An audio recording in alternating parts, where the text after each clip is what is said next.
There is a substance that people once relied on without question. No branding, no bright packaging, no promises printed in bold letters. Just a simple material passed from hand to hand, from one generation to the next.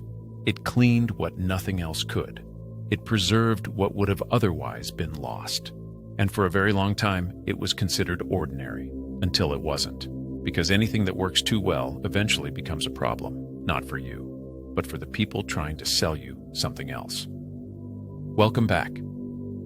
There was a time when households did not have shelves lined with specialized products. There were no separate solutions for tiles, glass, metal, fabric, and wood. There were only a few trusted materials, used for everything, and one of them stood above the rest.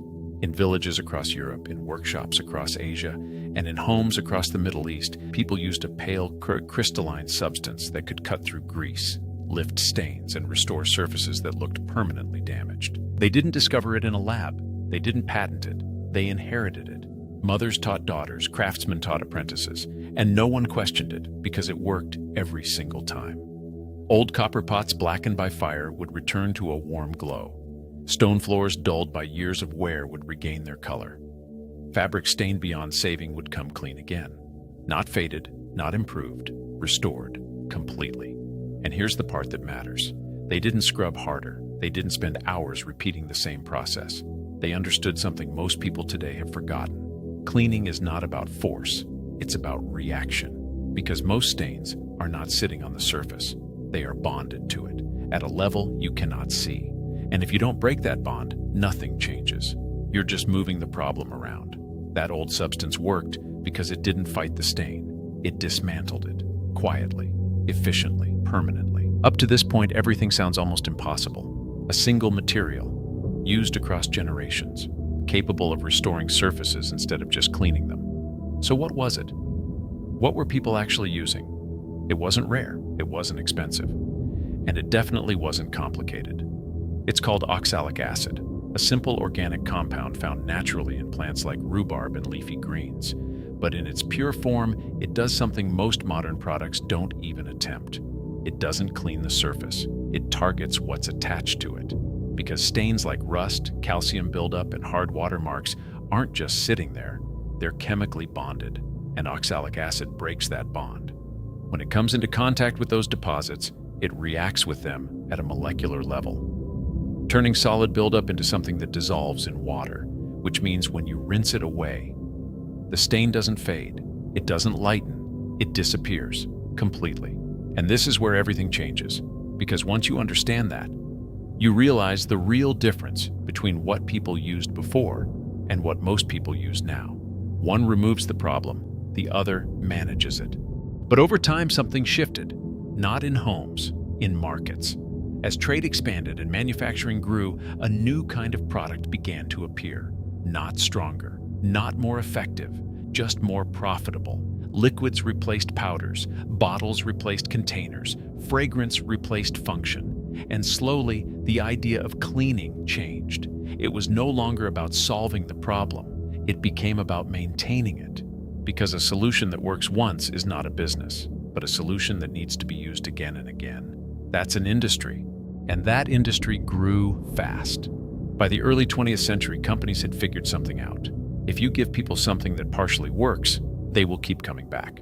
Not because they want to, but because they have to. So instead of removing stains completely, products were designed to make them manageable. Instead of restoring surfaces, they made them look temporarily better, just enough to feel like progress, but never enough to finish the job.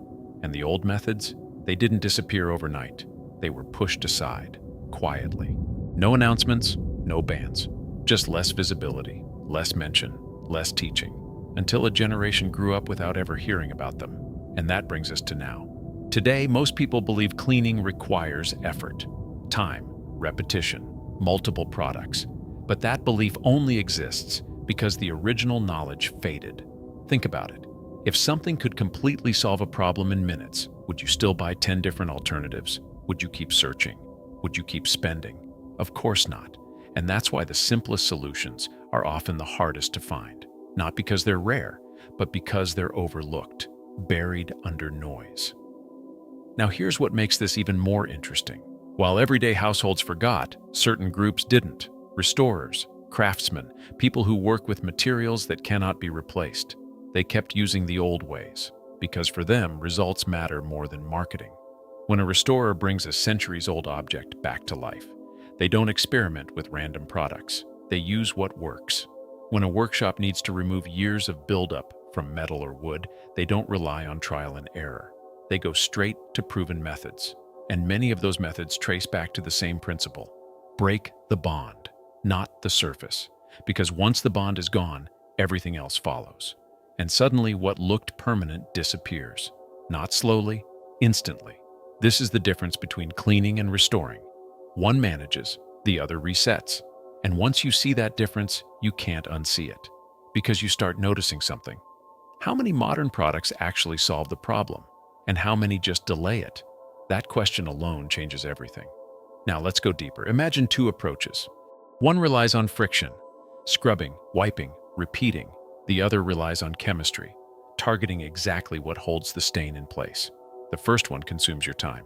The second one removes the need for it. And historically, people chose the second, not because they were smarter, but because they were practical.